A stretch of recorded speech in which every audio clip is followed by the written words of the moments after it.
सीधे तौर पे आप देख रहे हैं कि बाजार में एक अच्छी तेजी देखने को मिली। निफ्टी दिन के ऊपरी स्तर के आसपास ही कारोबार कर रहा है। 21,450 के ऊपर ये टिकने की कोशिश कर रहा है। हालांकि 21,450 के ऊपर ये लगातार कारोबार कर रहा था और आज हमने देखा कि निफ्टी की जो है थोड़ी धीमी शुरुआत हुई, लेकिन धीरे धीरे इसमें खरीदारी देखने को मिली और अब कहीं ना कहीं ये दिन के ऊपरी स्तर के आसपास ही कारोबार कर रहा है। निफ्टी का आज का हाई देखिए 21,472 का हाई है और 21,470 के आसपास ये ट्रेड करा। नहीं कह सकते हैं कि दिन के ऊपरी स्तर के आसपास ही निफ्टी अब ट्रेड कर रहा है। बैंक निफ्टी की चाल देखिए आप, बैंक निफ्टी 47,761 का हाई है, 47,411 का लो है। तो कमोबेश बैंक निफ्टी भी दिन के ऊपरी स्तर के आसपास कारोबार कर रहा है। अभी सडन देखिए थोड़ा सा स्पैक देखने को मिला, एक 47,761 का हाई थोड़ा उसी के आसपास ट्रेड कर रहा है। अच्छी मजबूती देखने को मिले। लेकिन दो इंडेक्स देखिए, मिड कैप इंडेक्स में देखिए वहाँ तेजी बढ़ती हुई दिख रही है। मिड कैप इंडेक्स अब दिन के ऊपरी स्तर के आसपास कारोबार कर रहा है, खरीदारी जबरदस्त देखने को मिल रही है। इसके अलावा स्मॉल कैप इंडेक्स देखिए वो उसमें भी एक अच्छी मजबूती देखने को मिल रही है, वहाँ भी खरीदारी देखने को मिल रही है। क्योंकि ये मिड कैप मसाला है तो मैं तमाम mid cap small cap share की चर्चा करता हूँ। कुछ आपको स्टॉक्स दिखाता हूँ जिसपे आपको नजर बना कर रखनी चाहिए। इन तमाम शेयर में जिसमें मैं चर्चा करता हूँ उसमें एक दो दिनों तक तेजी देखने को मिलती है। और आज मैं जिन शेयरों के साथ शुरुआत करना चाहूँ उसमें सूर्या रोशनी देखिए एक अच्छी मजबूती के साथ आज के ट्रेड में कारोबार कर रहे शेयर में खरीदारी देखने को मिले। इसके अलावा देखिए अल कार्गो लॉजिस्टिक्स, वहाँ खरीदारी देखने को मिल रही है, खरीदारी देखने को मिले। कल हमने देखा था कुछ लॉजिस्टिक स्टॉक्स में गिरावट थी, लेकिन आज यहाँ मजबूती देखने को मिली।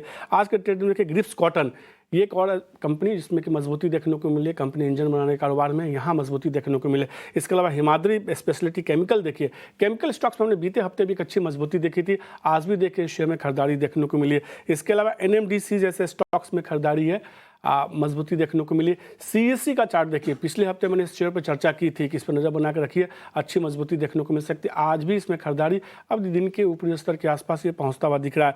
जेनटेक और टाटा केमिकल दो स्टॉक्स और देखिए, दोनों अलग सेगमेंट से जुड़ी हुई कंपनी है। जेनटेक में देखिए अभी थोड़ी सी मजबूती देखने को मिल रही है, एक टिक आता हुआ दिखा, लेकिन जेनटेक दिखाई, जेंसेटेक नहीं जेनटेक दिखाइए, वहाँ मजबूती देखने को मिले। इसके अलावा टाटा जेनटेक देखिए मजबूती देखने को मिले। अब टाटा केमिकल देखिए, केमिकल स्टॉक जैसा कि मैं बोल रहा हूँ लगातार उसमें मजबूती बीते हफ्ते भी थी और आज भी मजबूती देखने को मिली है। टाटा केमिकल अब दिन के ऊपरी स्तर के आसपास पहुंच रहा है। कुछ और स्टॉक्स देखिए, लॉरेंस लैब, स्ट्राइड्स फार्मा जैसे स्टॉक्स है, वहां भी आज के ट्रेड में कहीं ना कहीं खरीदारी देखने को मिल रही है। ये दोनों स्टॉक्स देखिए उसमें मजबूती के साथ कारोबार हुआ। एक स्टॉक देखिए पिछले हफ्ते मैंने इस पर चर्चा की थी और खरीदारी की राय निकल के आई थी जानकारों की ओर से, हेरिटेज फूड देखिए आज भी यहाँ एक अच्छी मजबूती देखने को मिल रही है। ये भी दिन के ऊपरी स्तर के आसपास ही कारोबार कर रहा है। हेरिटेज फूड का चार्ट दिखाई, वहाँ भी मजबूती देखने को मिली। इसके अलावा पिछले हफ्ते मैंने एक चाय थीम की बात की थी, हेरिटेज फूड खरीदारी देखने को मिली है 11% की मजबूती के साथ दिन के ऊपरी स्तर के आसपास पहुंचता हुआ अब वापस से शेयर 300 रुपये के ऊपर आ चुका है। कुछ और स्टॉक्स देखिए, पिछले हफ्ते मैंने एक थीम की बात की थी चाय कॉफ़ी की, उसमें टाटा कॉफ़ी की बात हुई थी, हर्षल मलयालम की हुई थी बात। आज हर्षल मलयालम में देखिए फिर से एक अच्छी मजबूती देखने को मिल रही है, दिन के ऊपरी स्तर के आसपास कारोबार कर रहा है। टाटा कॉफ़ी में भी तेज़ी देखने को मिल रही है। इसके अलावा एक आप और ऑटोमोबाइल सेक्टर से जुड़ी कंपनी देखिए, इसमें थोड़ा गिरावट देखने को मिली। एक शेयर और देखिए जहाँ मजबूती देखने को मिली है, पाप ऑटोमेटिव, PPAP, पाप ऑटोमेटिव में देखिए वहाँ थोड़ी मजबूती देखने को मिल रही है। आज के ट्रेड में ऑटो इंडस्ट्री कंपनी है, वहाँ खरीदारी देखने को मिली। इसके अलावा गोवा कार्बन देखिए एक शेयर करीब 6.5% की मजबूती। तो गोवा कार्बन, ITDC जैसे स्टॉक्स है जहां आज के ट्रेड में मजबूती देखने को मिल रही है। तो कहीं ना कहीं आप देख सकते हैं कि इस बाजार में लार्ज कैप शेयरों में खरीदारी है, लेकिन उसके साथ साथ मिड कैप और स्मॉल कैप शेयरों में खरीदारी खत्म होने का नाम नहीं ले रही। कई सारे स्टॉक्स है जो ऑल टाइम हाई पर ट्रेड कर रहे हैं, कई सारे स्टॉक्स है जो एक साल के ऊपरी स्तर पर कारोबार कर रहे हैं। तो ऐसे में इन शेयरों में क्या ट्रेडिंग का मौका बनता है, बात करते हैं 3 घंटे के ट्रेड की।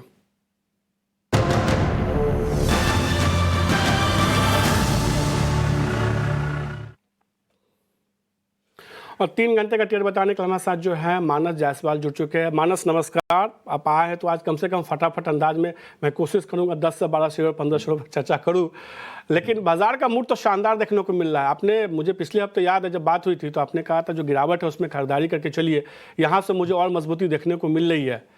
21,600 का लक्ष्य अभी भी इंटैक्ट है या चेंज करना चाहेंगे उसको? नमस्कार मनीष जी।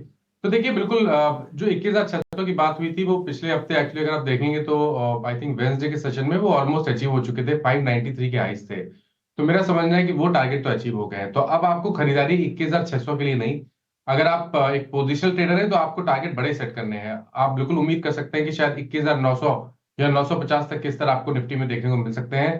तो अब अगर आप करंट लेवल्स पर खरीदारी कर रहे हैं और पोजिशनल ट्रेडर हैं तो आप टारगेट करीब 500 रुपए ऊपर सेट करके चलिए। लेकिन अगर आप ट्रेडर हैं तो क्योंकि higher tops higher bottom 60 minute chart पे आपको क्लियरली दिख रहे हैं, इसलिए आप एक ट्रेड ले सकते हैं जहां आपके स्टॉप लॉसेस 21,390 के रहेंगे। ये स्पॉट लेवल्स हैं, 21,390 के स्टॉप लॉस से आप निफ्टी में खरीदारी करिए करंट लेवल्स पे, और आपके टारगेट अब 21,600 के रहेंगे। ये केवल जो अभी रिसेंट हाई बने हैं वही टारगेट है, ये 1 से 2 दिनों के टारगेट है। लेकिन अगर आपके पास 2 से 3 हफ्ते का समय है तो आप टारगेट बड़े सेट कर सकते हैं, करीब 21,900 से 950 तक। तो 21,900 से 950, ये अच्छी बात है मानस। लास्ट टाइम 21,600 कहा था आपने, कमोबेश उसके आसपास पहुंचे और आपने टारगेट बढ़ा दिया है, तो कहीं ना कहीं यहाँ से और मजबूती देखने को मिल सकती है। अब टारगेट बढ़ाया तो शेयर भी बता दीजिए कौन से यहाँ से चलेंगे। तो देखिए, जहां पर स्ट्रेंथ है वहीं पर खरीदारी करेंगे। तो दो स्टॉक जिन्होंने फ्रेश ब्रेकआउट चार्ट्स पे दिया है उन पे ही नजर है। सबसे पहले तो चंबल फर्टिलाइजर्स पे, जहां पर स्टॉक कुछ दिन पहले करेक्ट हुआ था, 20 डे मूविंग एवरेज पे सपोर्ट लिया, वी शेप रिकवरी में स्टॉक ने फ्रेश ब्रेकआउट 360 रुपए के ऊपर दिया है। तो चंबल फर्टिलाइजर में खरीदारी करिए, 360 रुपए का आपको स्टॉप लॉस लगाना है और 380 तक के टारगेट्स पॉसिबल है। और दूसरा स्टॉक है एनएमडीसी का, यहाँ पर भी पिछले हफ्ते करेक्शन देखने को मिला था, यहाँ पर भी वी शेप रिकवरी देखने को मिली और आज एक ब्रेकआउट देखने को मिला है। काफी बेहतर वॉल्यूम्स एनएमडीसी में देखने को मिले हैं। तो यहाँ पर खरीदारी करनी है, 199 का स्टॉप लॉस लगाना है और 208 रुपए के टारगेट सेट करना है। सीधे तौर पर एनएमडीसी में खरीदारी करने का अच्छी बात है कि एनएमडीसी पे हमने चर्चा की थी थोड़ी देर पहले, और आपने, मैं इनसे पूछता उससे पहले आपने एक लक्ष्य दे दिया 208 के लक्ष्य के साथ एनएमडीसी में खरीदारी की, 199 रुपये का आपको इसमें स्टॉप लॉस लगा। दूसरा शेयर दिखाई जो मानस ने खरीदारी करने की सलाह दी, 2 शेयरों पर उन्होंने राय दी आज के लिए। चंबल फर्टिलाइजर उनको लगता है यहाँ से मजबूत हो सकता है, और 380 का स्टॉप लॉस टारगेट लगाना है आपको, 360 रुपये का आपको इसमें स्टॉप लॉस लगाना है, खरीदारी करने की सलाह होगी। अब मानस फटाफट कुछ स्टॉक्स पर चर्चा करते हैं जिसमें कि आज के ट्रेड में मजबूती देखने को मिले। सबसे पहले सूर्या रोशनी के चार्ट को देखिए, आज हमने देखा मजबूती देखने को मिली। बीते खासतौर पे 500 से एक अच्छी रैली देखने को मिली है शेयर में, एक तरफा रैली देखने को मिली, अब 650 के आसपास आ गया है। ये शेयर ऑल टाइम हाई के आसपास ट्रेड कर रहा है, क्या राय होगी इस पे? देखिए, अगर मैं गलत नहीं हूं तो मेरे ख्याल से पिछले हफ्ते भी सूर्य रोशनी पे बात हुई थी ट्यूसडे के सेशन में, और मैंने इस पे बुलिश व्यू मेंशन किया था क्योंकि स्टॉक तैयार था ब्रेकआउट के लिए, और वो ब्रेकआउट हमें 600 रुपए के ऊपर ऑलरेडी देखने को मिल गया है। आई थिंक ये रैली अभी कंटिन्यू रहेगी कम से कम 710 रुपए तक। तो 710 रुपए के टारगेट के लिए अपनी पोजीशन में बने रहिए। कभी कोई डिप मिले तो आप खरीदारी भी कर सकते हैं। अगर आप एक डिप पे खरीदारी कर रहे हैं तो आपके जो स्टॉप लॉसेस हैं वो 605 के नीचे, 604 के नीचे रहेंगे और टारगेट 710 के आसपास के रहेंगे। निश्चित रूप से पिछले हफ्ते में चर्चा की थी, और क्या करें मानस, जिन स्टॉक्स में हमने पिछले हफ्ते चर्चा की थी उस समय फिर से एक अच्छी तेजी देखने को मिली थी। कोई सारे स्टॉक्स जो होंगे कॉमन ही होंगे, कुछ स्टॉक्स में तो लगातार सर्किट भी लगता हुआ चला है, जैसे जैकॉब जैसे स्टॉक्स है। अब टाटा केमिकल का चार्ट देखिए, आज एक अच्छी मजबूती देखने को मिल रही है, कई दिनों के बाद वापस से शेयर में तेजी है। हालांकि पिछले दिनों का हाई जो है 1200, उससे अभी काफ़ी नीचे है शेयर। क्या इस तेजी में जो वॉल्यूम सपोर्ट कर रहा है, आपको लगता है 1200 का लक्ष्य देखने को मिल सकता है, जिस तरीके से पूरे केमिकल सेक्टर में खरीदारी लौटी है? बिल्कुल सही आपने कहा। देखिए, जितने भी केमिकल स्टॉक्स हैं वहां पर ट्रेंड बहुत बुलिश बना हुआ है। अभी तक तो मैं दीपक नाइट्राइट पे बहुत बुलिश था, लेकिन आज के पैटर्न को देख के लग रहा है कि टाटा केमिकल भी एक ऐसा स्टॉक है जो यहां से भी करीब करीब 125 रुपए की तेजी दिखा सकता है। तो टाटा केमिकल में खरीदारी करनी है। एक inverse head and shoulder pattern का ब्रेकआउट देखने को मिला है, तो करंट लेवल्स पे आप खरीदारी कर रहे हैं तो आपके स्टॉप लॉसेस 1049 के नीचे रहेंगे और पोजीशन टारगेट 1160 के रहेंगे। तो जल्दी से एक शेयर और देखें जिसमें आज के ट्रेड में हम मजबूती देख रहे हैं, ग्रिप्स कॉटन पे क्या राय होगी? शेयर में देखिए गिरावट थी 2 दिन पहले, वापस से खरीदारी देखने को मिली और पिछले कुछ दिनों के रेंज से बाहर निकलने की कोशिश करा। क्या रेंज से बाहर निकलेगा या तेजी पर मुनाफा वसूली करे? तेजी में मुनाफा वसूली नहीं करनी है। मेरे ख्याल से आज का मूव एक ब्रेकआउट मूव है और पॉसिबल है कि अब आपको 155 रुपए तक के भाव देखने को मिले। तो यहाँ पर भी अभी भी करंट लेवल्स पे भी खरीदारी करनी है, 137 रुपए का स्टॉप लॉस लगाना है। ये रहा है तो सीधे तौर पे आप इसमें मुनाफा वसूली मत कीजिए, अभी और भी मजबूती देखने को मिलती है ग्रिप्स कॉटन में। हमने फटाफट अंदाज में तमाम शेयरों पर चर्चा की, लेकिन जैसा शो के शुरू में मैंने कहा था कि आज खास सेगमेंट है एसएमई चौपाल, चलते हैं एसएमई चौपाल में।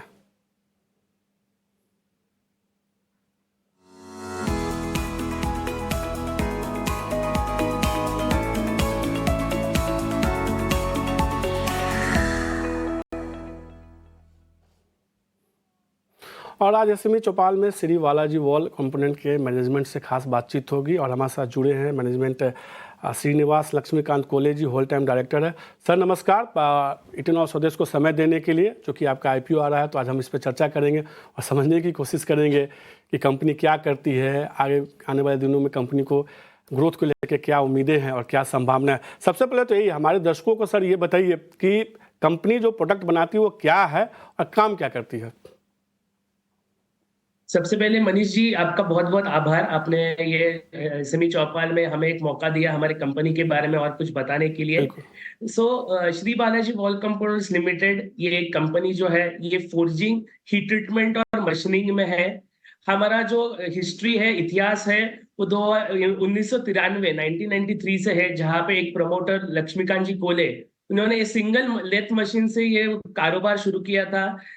पहले साल में सिर्फ रेवेन्यू जो है वो 4 लाख हुआ था, और वो जर्नी आज जो है 125 प्लस मशीन्स, जिसमें CNC, VMC, VTL, HMC, ball grinding, cylindrical grinding और ऐसी कई अनेक वैल्यू एडिंग मशीन्स का सेटअप, जिसके साथ हमारे पास 3 हैमर है, 2 हीट ट्रीटमेंट फर्नेसेस है।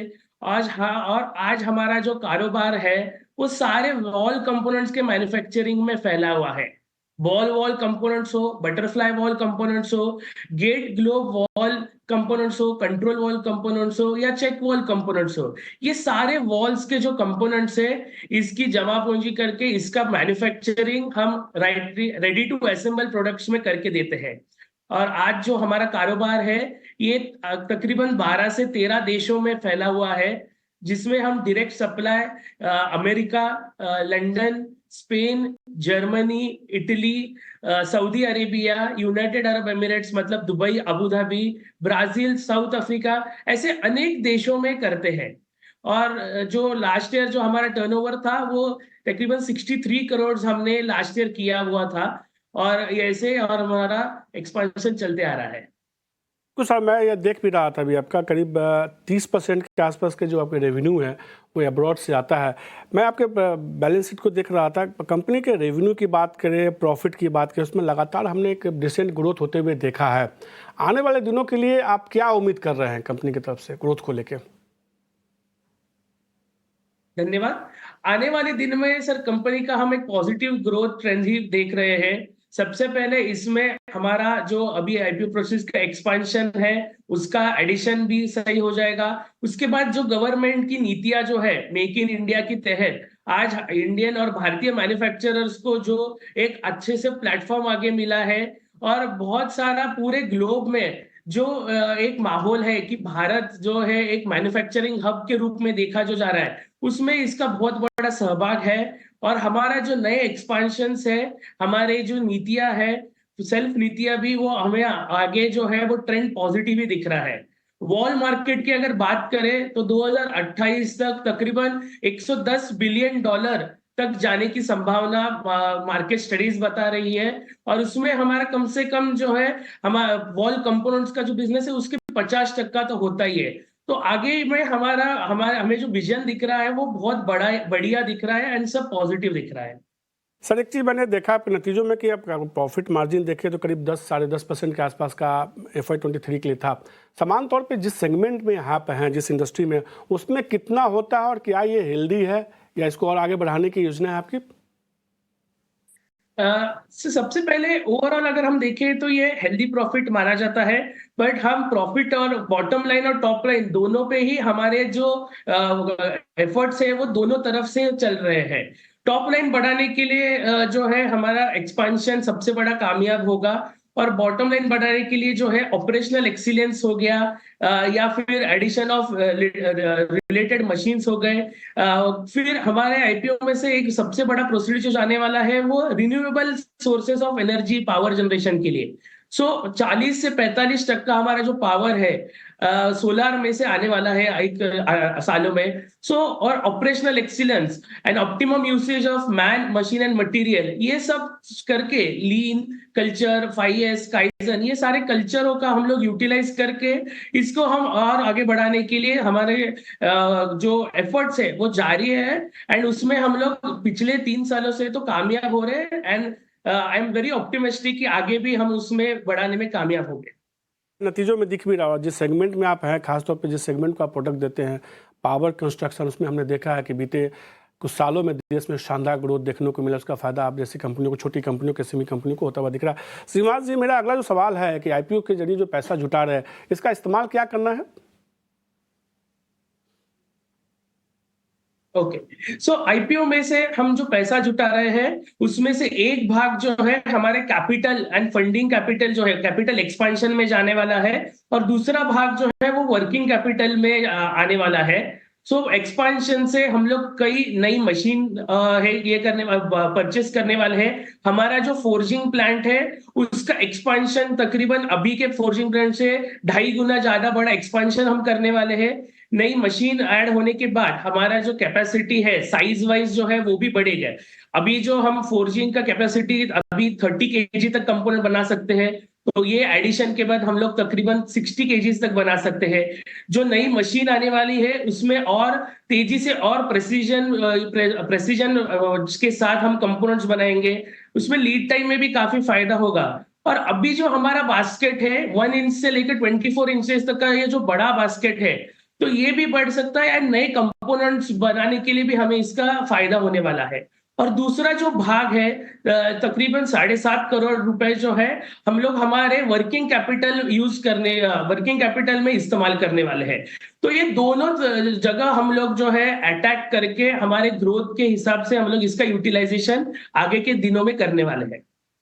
आखिरी एक सवाल होगा, क्योंकि आपने कमोबेश जो है हमारे दर्शकों के तमाम कह सकते जो जानना चाहते थे उन्होंने बता दिया। आखिरी सवाल होगा, क्योंकि आपका करीब 30% के आसपास की हिस्सेदारी जो एक्सपोर्ट से आता है, इसमें कुछ आगे आने वाले दिनों में बढ़ने का, ग्रोथ का उसमें उम्मीद कर रहे हैं कुछ इसमें?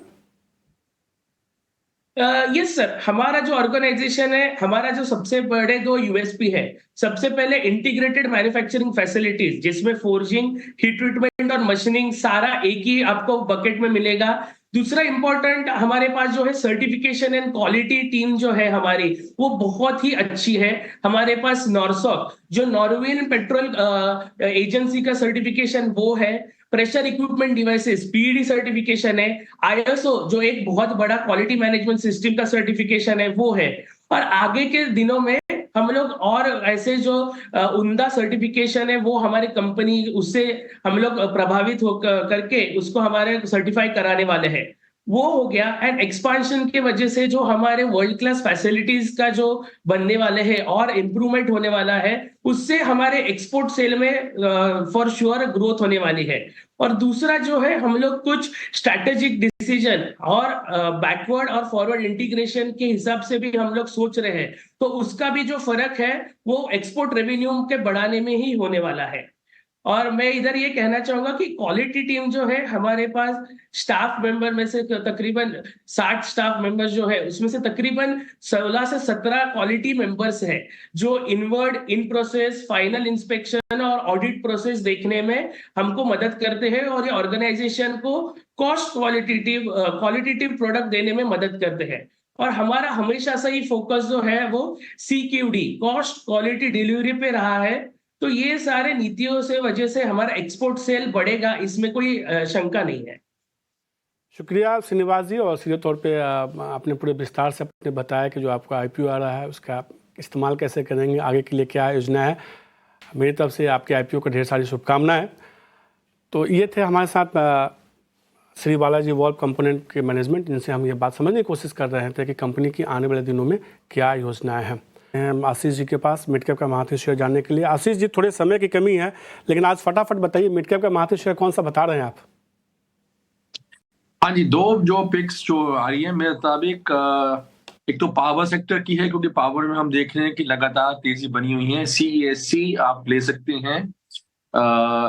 अच्छा, NMDC का पहले आया है आपके पास, सो दिस थिंग, ठीक है, NMDC ले सकते हैं आप। 6 महीने का लक्ष्य 125 रुपए। ये बेसिकली गवर्नमेंट कंपनी जिस तरह से रीरेट हो रही है उसमें इसका है। और दूसरा है CSC जो पावर स्टॉक जैसा रीरेट हो रहे हैं, उसका 160 का टारगेट है।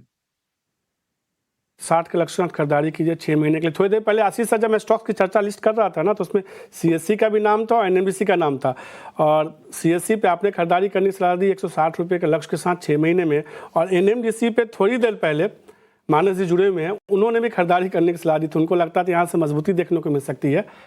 NMDC का लक्ष्य क्या होगा आशीष सर? दिस थोड़ा सॉरी गलत हो गया, एनबीसीसी है, एनबीसीसी का अच्छा एनबीसीसी है ना, वही मैं कहा गड़बड़ है। हाँ, एनबीसीसी 70 रुपए के करीब है उसका हाँ बिल्कुल टारगेट बिल्कुल बिल्कुल। हाँ हाँ एनएमडीसी पे थोड़ी देर पहले उन्होंने राय दी थी मानस सर ने। एनबीसीसी है, एनबीसीसी को बदल दिया टारगेट उसका, एनबीसीसी है। उसमें खरीदारी करने की सलाह हुई 125 रुपए के लक्ष्य के साथ। कंस्ट्रक्शन की कंपनी है, जो उनको पसंद आ रहा है एनबीसी। देखिए ठीक हो गया, ये सही है आशीष सर एनबीसीसी?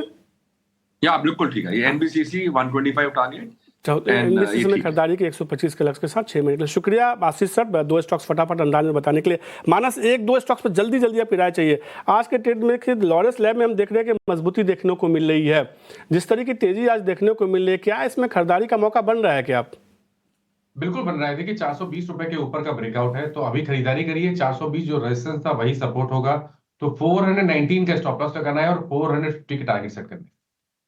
पे ये रात आते हुए लॉरेंस लैब में यहाँ से और मजबूती देखने को मिल सकती है। मानस आज कई सारी खबरें थी जिसकी वजह से आपसे ज़्यादा बात नहीं हो पाई, लेकिन अगली बार और शेयरों पे चर्चा होगी। और आपका शुक्रिया 89 स्वदेश को समय देने के लिए, तमाम शेयरों पर मिड कैप मसाला में चर्चा करने के लिए। तो मिड कैप मसाला में आज के लिए इतना ही। लेकिन